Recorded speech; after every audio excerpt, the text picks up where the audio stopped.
Dear students of class 10, welcome to you all. Today, I like to discuss the last part of the rise of nationalism in Europe. In my last class, I discussed about the process of unification in Germany. Now, we will learn how the unification movement happened in Italy. The process of unification of Italy. Italy was a merely geographical expression. It was said by Metternich. There was several political fragmentation and it was divided into 7 states. Of these, I can mention that of the 7 states, the Piedmont Sardinia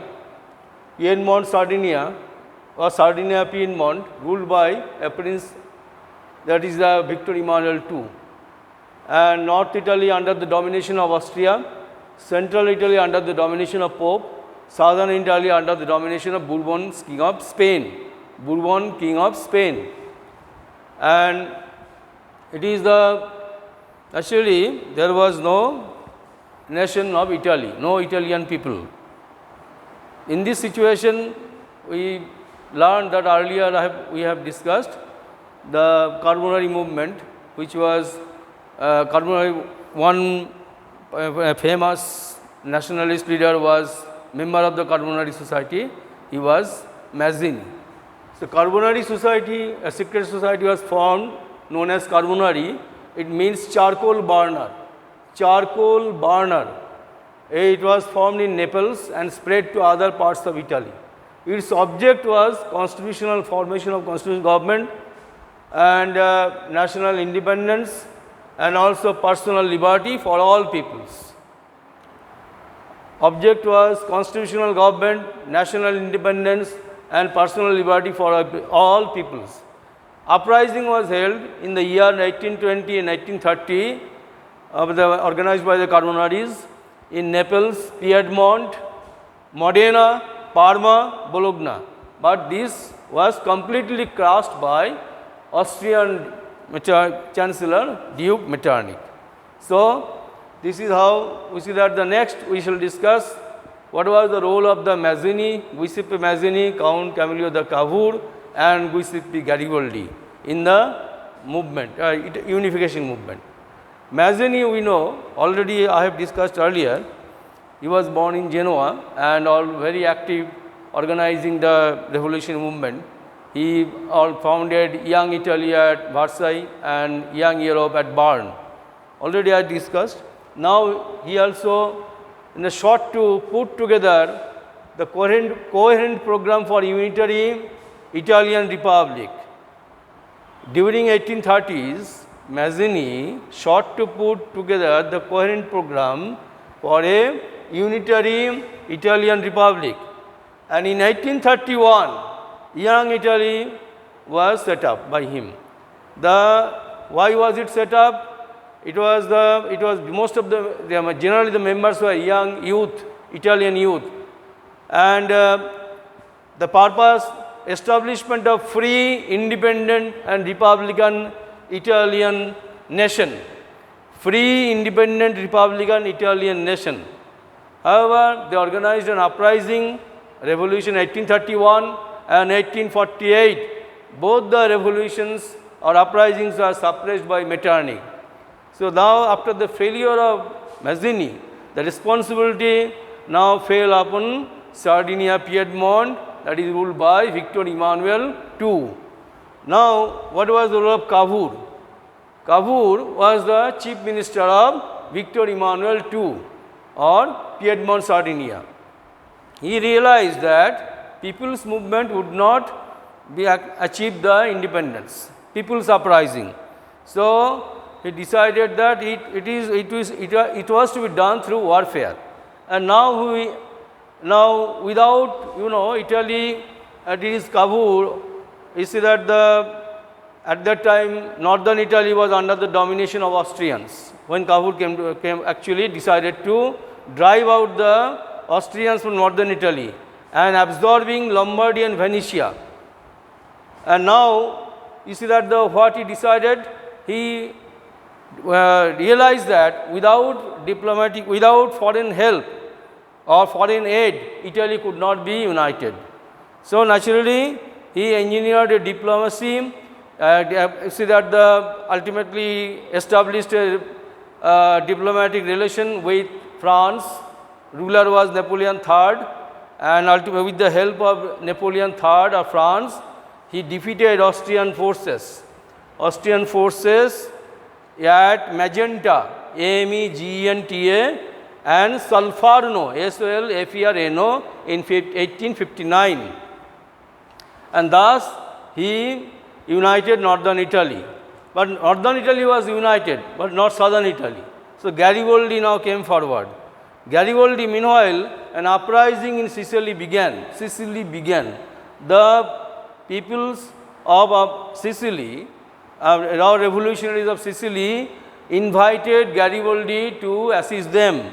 So Garibaldi, with his regular troops and also an armed volunteers of 1,000 men, they are known as red shirts. They, arrived at Sicily, and you march into the Italy and also southern Italy, and ultimately you see that the kingdom of two Sicilies. They are very lucky. They got the support of the local peasant, of Sicily, and ultimately it was in 1860. It happened 1860. Garibaldi marched into southern part. Now 1861, Victor Emmanuel was declared as the ruler of United Italy. That is the role. And now we see that the process of unification in Britain. Similarly, there was no British nation before the 18th century. In the 18th century, during the 18th century, we see that there are, or before the 18th century, we see there are different ethnic groups living in British Ireland. They are the Scottish people, English, Wales, and Irish. So what happened? Naturally, we see that in this way the unification was done, and we see that at that time the British Parliament once defeated the monarch by the glorious revolution of 1868. The English Parliament under Oliver Cromwell captured the power, defeating James II of England, the English monarch. And it was glorious because without bloodshed the revolution happened. And they thought of establishing a nation state in Britain. Now, ultimately we see that the English already became very powerful by their colonial trade and commerce. We see that ultimately the process of unification went on, although the act of, that the British introduced the Act of Union. The British introduced the Act of Union, and by this Act of Union, United Kingdom of Great Britain was formed. United Kingdom of Great Britain was formed by the Act of Union. Already I have said, just in the background, England wanted to dominate the other ethnic groups. They became very powerful through trade and commerce. They actually amassed huge amount of wealth and power. So it is that although the Scottish people revolted, we see that they were not allowed to wear national dress. Even the Scottish Highlanders were not allowed to speak their Gaelic language, and the Catholics of Ireland, Catholics of Scotland were suppressed the revolt of the Catholics in Scotland. So in this way, the peoples ultimately see that the English people carried on their torture and oppression. Now similarly, similar was the fate of the Ireland. Ireland, that similarly the Irish, Ireland was totally divided into two religious groups. One was Catholic, another one Protestants. And as you know, England was a Protestant country. They supported the Protestants and wanted to dominate the Catholics. So Catholics, however, ultimately revolted under the leadership of Woolton and with his organization of United Irishmen, but it was suppressed. It was completely suppressed, and in 1801, Ireland was actually was taken away, or it was submerged into Great Britain, or it was I say that it was actually taken away by Great Britain in 1801. 1801 Ireland was incorporated. Ireland was incorporated to Great Britain. Now, visualizing the nation, next topic. So, what is, we know that we will find in our next topic the pictures of Marian and Germania, and what does it, they are called allegory of the nation. So, what does it mean? What is the meaning of allegory? When an abstract idea is expressed through a person or thing, when an abstract idea is expressed through a person or thing, it is known as allegory. Suppose generally we want to draw a picture of a portrait of a person, and thus we can understand it. But how can you depict the nation? How can you portray the nation? It is actually abstract form. So, it is very difficult. However, generally the artists of the 19th century wanted to portray such thing in the form of the allegory or abstract idea, like we see that in France it is Marian, Christian Marian, in Germany, in Germania, in India it is actually Mother India. We see that drawn by, it was portrayed by, it was depicted, portrayed by Abanindranath Tagore. So, we see that in this way the visualizing nation, what we see that the Germania, why Germania, what was the importance of Germania and Marian? Marian, you know that she was, you see that in France, the Marian was very popular, and she was actually imagined as as a female figure. She was imagined because the artist wanted to show the nation as a female figure, although there was no in reality that they did not actually stand for any real female figure at that time. However, the artist preferred to depict the nation as female figure. Now, we see that the Marian was the personification of liberty, personal liberty and independence. We see that she was shown in the form of red cap. We see that the similar other symbols of liberty, and similarly the Germany was was portrayed by the artist as the personification of liberty. She used to wear the oak leaves she used to wear as a crown of oak leaves.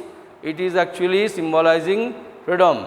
Or heroism, I should say, heroism. Next, we see that what is nationalism and imperialism. Last topic of the nationalism and imperialism in Europe at that time. Now, we see that at that time most serious source of nationalist tension in Europe, after 1871 was the area called Balkans. Now, which area was known as Balkans? The Balkans in modern day Romania, Bulgaria, Albania, Greece, Macedonia, Croatia, Bosnia, Herzegovina, Slovenia, Serbia, Montenegro.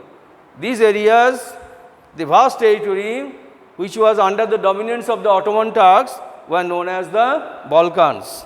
And it was the people who lived there, the inhabitants who lived there, they are known as Slavs or Slavic people.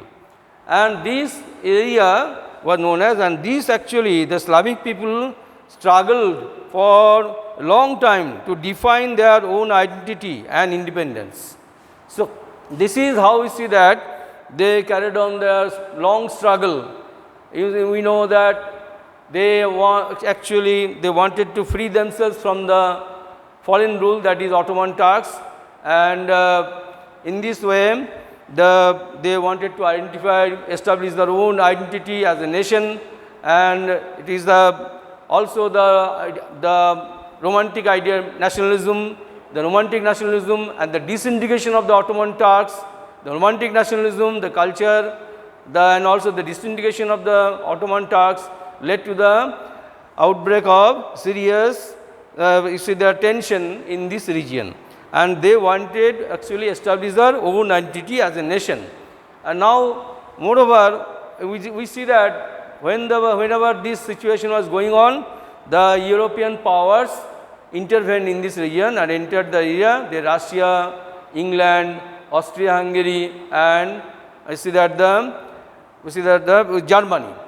These nations established their naval base or military base there, and they are actually we wanted to establish their colonies in this area.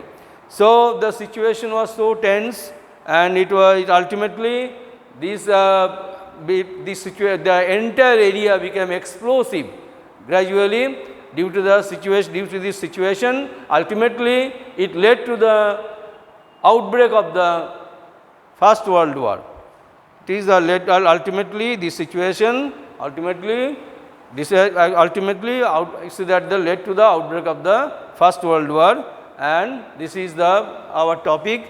Now we see that